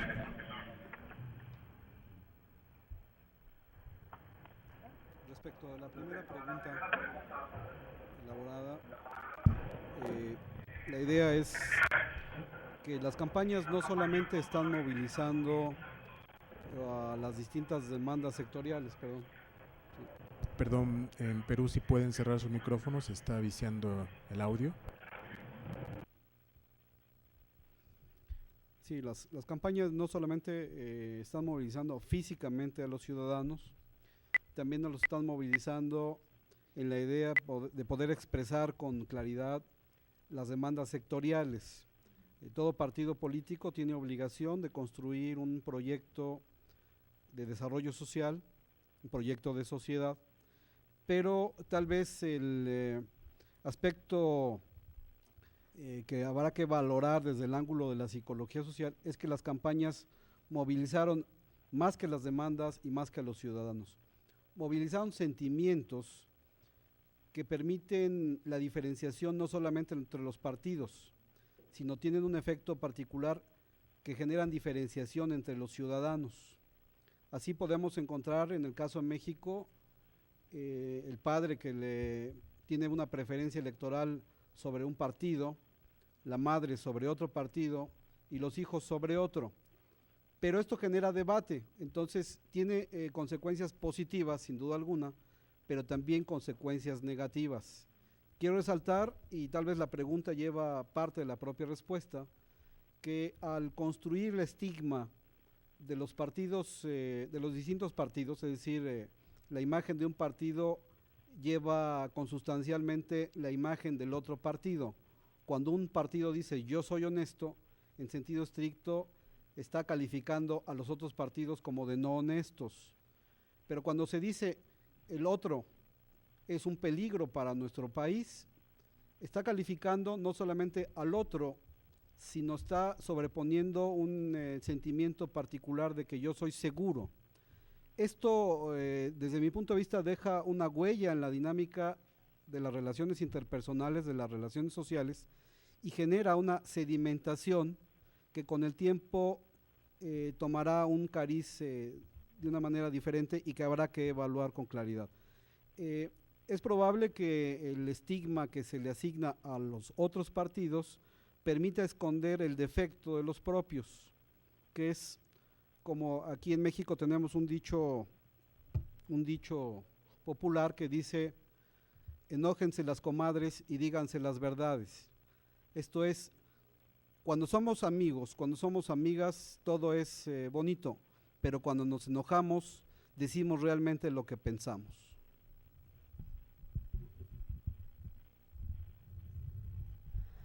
En relación a la pregunta sobre la metodología, el trabajo que presento, la reflexión, tiene ya varios años de camino y digamos que la parte de construcción me ha llevado a leer cosas sobre ciencia política, de ahí hice todo un trabajo de revisión sobre el concepto de nación. Y por otro lado, también a profundizar en la historia, en la identificación, por ejemplo, de estos que son o constituyen los mitos fundadores de la nación. Para no limitarlo a que ha sido, en términos técnicos o metodológicos, un ir y venir en términos de las revisiones teóricas, a preguntar, a hacer cuestionarios de asociación, a cuestionarios de asociación libre, y de entrevistas que me han regresado a reformular lo que la teoría me decía o me indicaba o lo que la historia me decía y me indicaba. Entonces ha sido un ir y venir entre tanto métodos, que son ir desde métodos más cualitativos y abiertos a definir instrumentos de orden más bien cerrado, pero también ha sido un ir y venir en términos de las reflexiones, de buscar primero en la historia, luego en la ciencia política, de sistematizar esa información, de regresar a preguntar a los entrevistados. Entonces, para decir eso, ¿no? Esto que se define por algunos psicólogos sociales como una plurimetodología, en donde hay tanto aproximaciones de orden más cualitativo como aproximaciones que intentan ser más cuantitativas, y en un ámbito en donde, si bien la psicología social es el punto central de interés, he nutrido mi reflexión a partir de incursionar tanto en el ámbito de la ciencia política como en el de la historia propiamente. Gracias, Juanita. Tenemos una última pregunta aquí en la sala. Bueno, no sé si ya otra más, pero tenemos una pregunta por aquí. José. Bueno, mi pregunta es para la doctora, la maestra Juana. A mí me parece interesante el estudio y la revisión que usted está haciendo con respecto de la construcción de la identidad a partir de, yo lo llamaría revoluciones, no solamente la Revolución Mexicana, la conquista, la independencia, y me parece que a mí, desde mi punto de vista, también incluiría la reforma, pero bueno, esa ya es otra cosa. Entonces, esa es la construcción de las identidades en función de los momentos críticos en la historia del país, pero a mí me parece que también valdría la pena considerar un poquito lo más contemporáneo. En tanto que psicólogos sociales tenemos la visión un poquito más holística, no solamente de ver lo psicológico por separado, sino me parece que también podemos ver lo sociológico, y una visión que yo tengo es que a partir de los fenómenos que se han gestado en la sociedad, también podría partir esta construcción. En la historia del siglo pasado hay un punto crítico que me parece que desde la sociología se ha remarcado demasiado, y que es el movimiento del 68. A partir de este movimiento, la historia, la brecha generacional, la ideología de los jóvenes, en fin, todo se ha gestado cambios, ¿sí?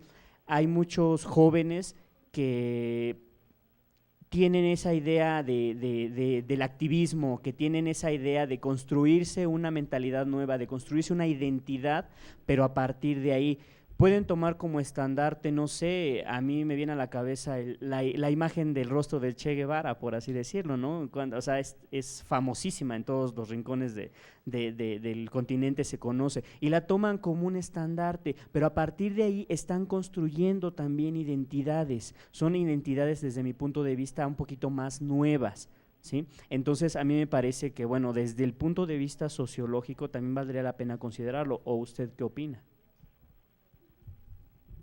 Gracias. De hecho, en las entrevistas y los cuestionarios de asociación libre, en efecto obtuvimos eventos más contemporáneos. Apareció el 68, apareció el EZLN, aparecieron los sismos del 85, como elementos que permitían explicar para alguna de las gentes entrevistadas la definición del país o bien de los mexicanos, en efecto. Pero en efecto son miradas que todavía constituyen una mirada minoritaria de explicación sobre la sociedad. Esto está bien que existan, lo que está mal es que sea la visión, que sea una visión minoritaria. Y ahí es donde entra la importancia de reconocer que esta es una forma dominante de explicación de la realidad que tiene un peso todavía en la manera en que miramos a la sociedad, ¿sí? Y en efecto, lo que reporto, no les presenté todas las categorías de opción de respuesta, pero aparecía entre las opciones que los entrevistados tenían, aparecían todos estos que tú narras, ¿no? Que sí, de hecho, que es lo valioso, o sea, dejamos justamente que fueran los propios sujetos que nos dijeran, más que la revisión que habíamos hecho sobre la historia. Al final lo que es interesante es cómo la versión que encontramos, que la historia nos brinda y que identifica como los mitos fundadores, constituye la mirada dominante de los grupos que entrevistamos. No porque la otra no exista, sino porque todavía, desafortunadamente, es una visión muy minoritaria, pero que sin duda, en términos de la explicación que tiene o puede constituir de la realidad, nos brindaría una identidad mucho más positiva, mucho más propositiva y mucho más crítica como mexicanos, ¿sí? Gracias. Tenemos una última pregunta, le pido que sean breves. Sí, es para la doctora Juana Juárez, perdón. Bueno, en concreto creo que un punto que no fue tocado dentro de su investigación, pues es el del olvido social, ¿no? Si bien es cierto que, bueno, la construcción de las identidades se da en la actualidad en base a un lenguaje de imágenes, también tenemos el problema de la vertiginosidad con la que se llevan a cabo estas imágenes, ¿no? Con la que nos vemos representados nosotros como sujetos en las imágenes, ¿no? Entonces, pues, yo quisiera preguntarle así en concreto, ¿qué concepción tiene usted acerca del olvido social y bueno, la memoria colectiva? ¿Qué papel juega, ¿no? Dentro de la historicidad del sujeto, ¿no? Mira, sin duda es importante, yo creo que el olvido social explica lo que preguntaba el compañero sobre cómo hay cosas que van constituyéndose. De hecho, al principio se habla, ¿no?, de cómo una historia que busca magnificar su origen también minimiza aquello que le causa contradicción. Yo creo que ahí podemos entender que ahí opera el olvido social. Pero además es la memoria histórica, más bien, yo creo, lo que modela a la identidad nacional, no es la memoria colectiva, ¿sí? Porque la memoria histórica tiene una función y es esta, ¿no?, que aunque es esencialmente informativa, deriva en imágenes que son las que hemos identificado.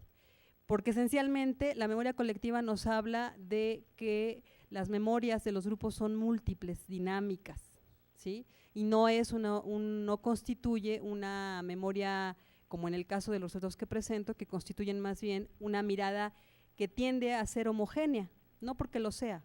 De hecho, justamente se abre el espacio para hablar de que hay otro tipo de miradas, pero que son todavía tan incipientes que todavía no se identifican como un constructo que cobre una presencia importante en la explicación que los sujetos tienen de su realidad cotidiana. Entonces, sin duda, la memoria colectiva, la memoria histórica y el olvido social son factores fundamentales en este proceso de construcción de las identidades. Bien, muchas gracias a todos por su presencia y su participación. Agradecemos a la mesa, a los ponentes, doctora Juana Juárez, maestro Manuel González, maestro Salvador Arciga. Agradecemos también a los colegas de Perú, de la Universidad Nacional Mayor de San Marcos, por su participación.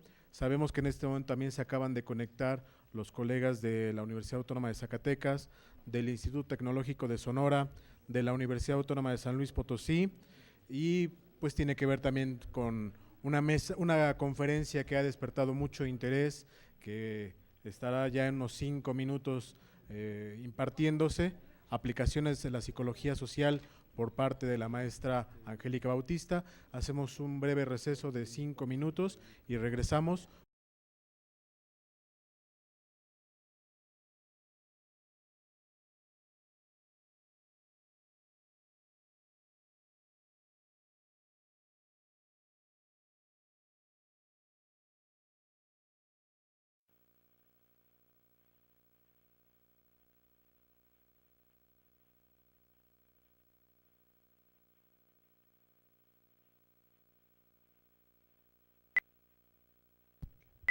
Bien, buenas tardes.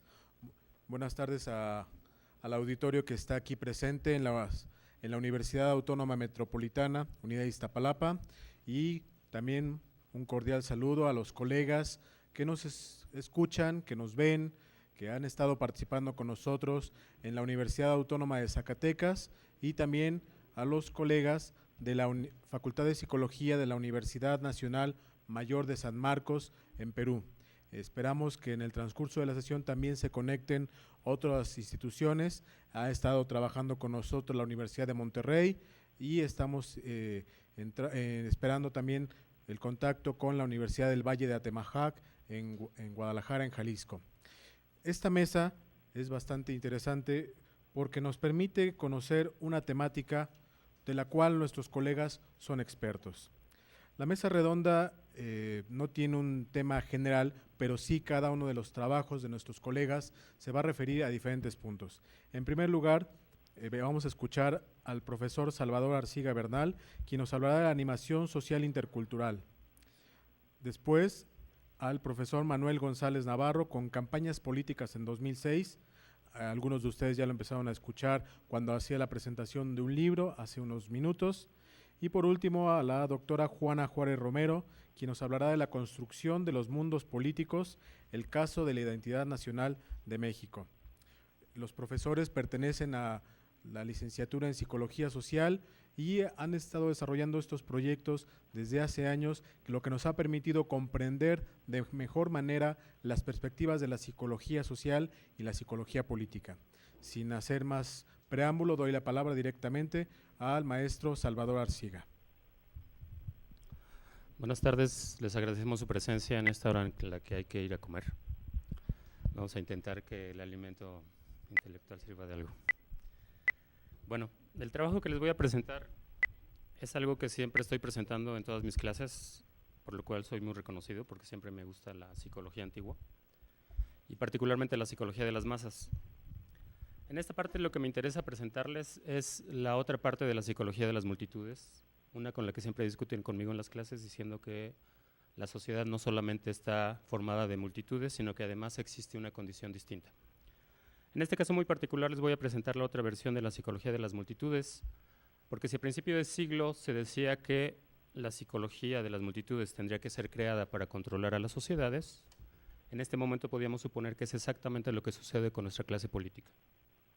Sin embargo, no solamente se pensó esta parte, sino que se pensó desde otra perspectiva que la sociedad y la gente común es la que tenía la posibilidad, por primera vez en la historia, de convertirse en sujeto social y ser copartícipe de la posibilidad de controlar, de desarrollar y de crear una sociedad que es distinta.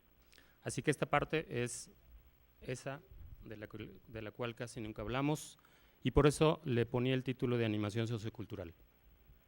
En esta parte me voy a referir muy particularmente a una herramienta que se utiliza, que se ha venido desarrollando y que es una creación propia de la psicología social y que como siempre que dejamos de utilizarla toma otro nombre, toma otros cauces y deja de ser parte de lo que es la disciplina.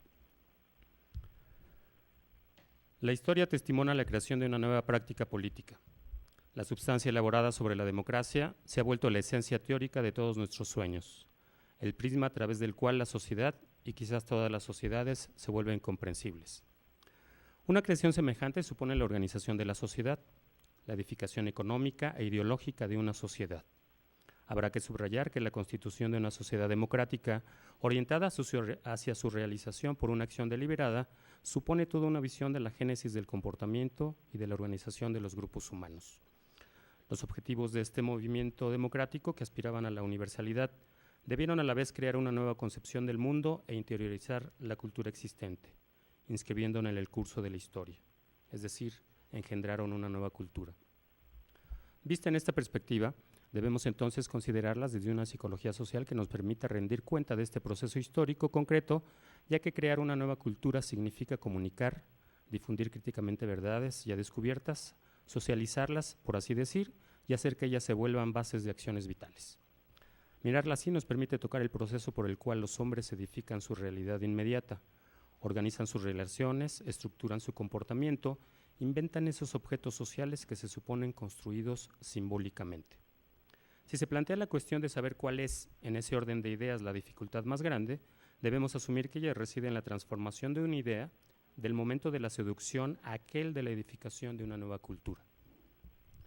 Pero también es necesario reconocer que la fascinación por la democracia supone la emergencia de la antidemocracia, de su penetración en el comportamiento de los individuos, de los grupos, de las transformaciones necesarias. En caso de que ese obstáculo no sea superado, los hombres continuamos viviendo en cuadros antiguos con las contradicciones que los acompañan. El conflicto de nuestra democracia sigue siendo entre una dinámica centrada sobre la potencia, elemento propio de la esfera política, y una dinámica fundada sobre la participación, condición esencial de una sociedad que quiere lograr una cultura democrática. Y habrá que reconocer que es en el ámbito del dominio del poder que nuestras sociedades han adquirido una experiencia muy rica.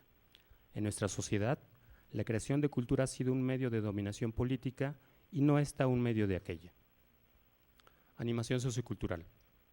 El concepto hace referencia a los distintos ámbitos en los que se desenvuelve la vida del hombre: familia, escuela, comunidad, grupos de pertenencia, de referencia, nación, relaciones internacionales.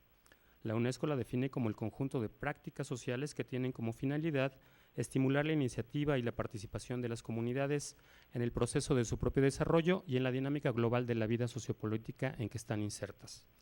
Para algunos autores, es un conjunto de prácticas sociales basadas en una pedagogía participativa que tiene por finalidad decir que debemos politizar la sociedad, ya que las estructuras de propiedad y el sistema del Estado han sido transformados. La cuestión política debe ser planteada a nivel de los problemas de la vida social, al nivel de la vida cotidiana, de las relaciones concretas entre los hombres, en su trabajo, sus diversiones, su vida privada. Las relaciones sociales se han alterado, ya que hasta hace poco la creación de la cultura había sido un medio de dominación política. Ahora asistimos al vuelco de la historia en el que reconvertimos el sentido de lo social. La historicidad de la sociedad supone su capacidad de producir sus orientaciones sociales y culturales a partir de su actividad y de conferir un sentido a sus prácticas. Si reconocemos que ya no hay nada natural en lo existente y que todo es producto de los hombres, podemos decir que la participación es un proceso activo que requiere esfuerzo y trabajo, que lo que existe a surgir en el tiempo por obra de acciones humanas y por obra de acciones humanas puede ser transformado. Pablo Fernández dice, para la colectividad, lo político está en todas partes, solamente que repartido, distribuido, de donde se puede concluir que bien a bien politizar es reunir lo cultural y lo político, reunir aquellas partes de la memoria colectiva que la historia ha separado, pero que ahora se encuentran frente a frente para confrontar sus diferencias. Y después de este rollo, ¿qué? Si se acuerdan, el tema de la mesa es aplicación de la psicología social, ¿sí?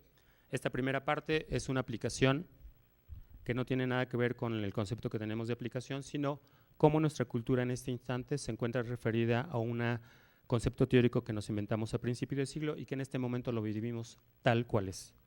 Si nosotros pudiéramos pensar cuál sería la participación o la función del psicólogo social en este ámbito, podríamos considerar 3 condiciones. En tanto que investigador, proponer teorías que tengan relación con la cultura, con las conductas sociales, con las comunicaciones, con el lenguaje, con las representaciones colectivas, con los procesos grupales involucrados y por otra, desarrollar métodos adecuados de puesta en evidencia de los hechos, de prueba y de utilización de los conocimientos.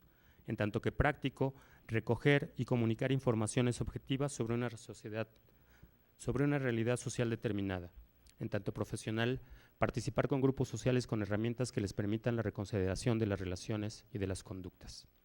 Estas consideraciones asocian a la función educativa del psicosociólogo la idea de democracia, la cual no puede sino aspirar a crear una cultura tal, a conferir una dignidad y formas diversas siguiendo el grado de desarrollo y las dimensiones del conjunto social.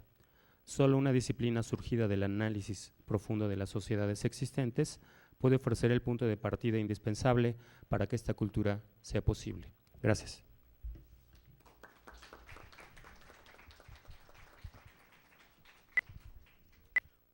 Gracias, profesor Salvador Arciga. Un punto que había olvidado mencionar es nuestro actual jefe del área de investigación de psicología, política e identidades, donde casualmente los 4 que estamos aquí somos miembros de esa área. Frecuentemente nos encontramos y compartimos estos espacios, estos diálogos. Vamos a escuchar ahora al maestro Manuel González Navarro, quien es miembro también del área, pero comparte juntamente con actuar en diferentes ámbitos de la vida con el fin de promover la participación de gente en su propio desarrollo cultural, creando espacios para la comunicación. En el plano metodológico es una tecnología social basada en una pedagogía participativa. Esta idea se desarrolla en el tiempo a partir de las distintas reflexiones sobre las crisis de la cultura occidental, que ahora se manifiestan en un profundo cambio de valores a favor del libre desarrollo de las minorías, la defensa de la ecología, la libertad de expresión, el pluralismo ideológico y cultural, la relativización de los dogmatismos y la reconceptualización de los modelos de desarrollo. Esta idea, o estos valores, o esta pretensión, suponen profundas reconsideraciones culturales. Pensar que nuestra sociedad solo alcanza su pleno sentido cuando replantea el concepto de cultura como consumo para apostar hacia la cultura como participación, en la que las minorías se convierten en actor y creador de su propia cultura, lo que implica la capacidad para analizar una situación dentro de una realidad más amplia, interpretada críticamente y sentirse responsables de su configuración. La capacidad de organización para ir con otros defendiendo sus intereses, programar acciones colectivas y personales insertas en un proceso de cambio, ser partícipes del nacimiento de relaciones sociales y humanas alternativas. Esta metodología tiene por finalidad favorecer que las personas participen en la vida del grupo y de la sociedad, intentando la mejora permanente de la calidad de vida, facilitar la adhesión a objetivos elaborados de acuerdo con las necesidades, aspiraciones y los problemas de cada grupo social, vivir en relación con las otras personas en la aceptación y el respeto a cada uno, sus valores, sus creencias y las de su medio, dar a cada uno la ocasión de intercambiar ideas y expresarse libremente de acuerdo con su marco de referencia, buscar atenuar el hándicap sociocultural y dar a todos las mismas oportunidades. Esto pretende crear las condiciones adecuadas que le permitan al mayor número de personas revalorizar plenamente sus potencialidades, así como los recursos que pueden encontrar en su asociación con los otros. Los principios en que se apoya este trabajo son pluralismo cultural. La humanidad se compone de diferentes culturas desarrolladas en diversidad de grupos sociales. Todas las formas culturales tienen la misma consideración social, deben ser elegidas libremente y desarrolladas de forma participativa. Cooperación. Todos han de acompañar al desarrollo de los demás individuos y grupos en la construcción de su propia cultura dentro del marco de la sociedad, otorgándose así el verdadero sentido social. Finalmente, la fe en la persona. Considerar que toda persona es capaz de crear, desarrollar y expresar su propia identidad. ¿Cuáles son los valores sobre los que se sustenta? El pluralismo, que es una postura de principio por medio de la cual se acepta o propugna que en la sociedad coexistan sin excluirse ni subordinarse unos a otros distintos grupos sociales, distintas fuerzas políticas que compiten por el poder y distintas convicciones irreductibles entre sí. Implica la sana tolerancia de múltiples opiniones. Todos los grupos humanos, sea cual fuera su composición y origen étnico, contribuyen con arreglo a su propio genio al progreso de las civilizaciones y las culturas, que con su pluralidad constituyen el patrimonio común de la humanidad. El problema consiste en articular la unidad y la diversidad, en conciliar los derechos fundamentales y la dignidad, a la vez que respetar las diferencias que forman parte de sus derechos. Comprensión. El trabajo para lograr cambios y mejoras en las condiciones de vida se subordina a una comprensión profunda del mundo social en el que habita, de sus derechos y de la dimensión de la persona. No se trata solo de un conocimiento crítico de la realidad social, sino de la construcción social de las ideas que le dan sentido, tanto a la crítica del orden social vigente como a la disposición común para transformarla, lo cual depende de un proceso colectivo de comunicación y apropiación común. Es claro que el hombre se transforma a medida que adquiere las herramientas que le permiten desarrollar su pensamiento, planificar su acción y reflexionar sobre su realidad. La libertad es la condición del pluralismo y consecuencia de él. En tanto juicio de valor, se busca ante todo promoverla en la convicción de que es preferible sobre cualquier otra forma de relación social. Democracia. En la consideración de que no se encuentra la verdadera talla humana hasta que no se ejerce un control activo sobre la comunidad a la que se pertenece. Promueve las relaciones humanas intentando crear un nuevo clima de opinión pública y una mejor calidad de vida. Aspira a crear en la sociedad el derecho reconocido de cualquier hombre a cuestionar las decisiones de las autoridades.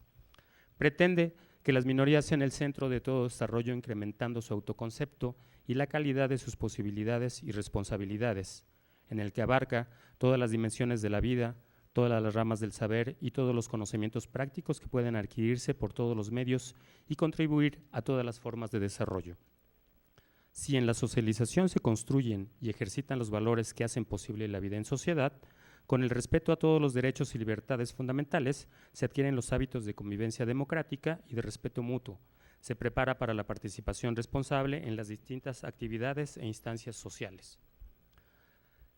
El destino común está indisociablemente ligado al destino de cada uno, a esa gran comunidad en la que cada miembro es el centro vital del conjunto. Esto demanda asumir que el desarrollo debe surgir de una mayor y más ilustrada participación de cada persona en la vida de la comunidad. Del mismo modo que la ignorancia fortalece a las dictaduras, debilita las democracias.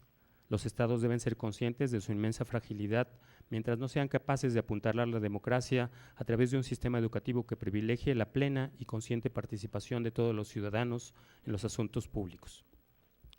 Cultura participativa. Si la cultura es la creación de un destino personal y colectivo, ya que todos y cada uno de nosotros somos sus productores en nuestra vida cotidiana, expresando un estilo de ser, de hacer y de pensar, el que hemos adquirido a través de la historia.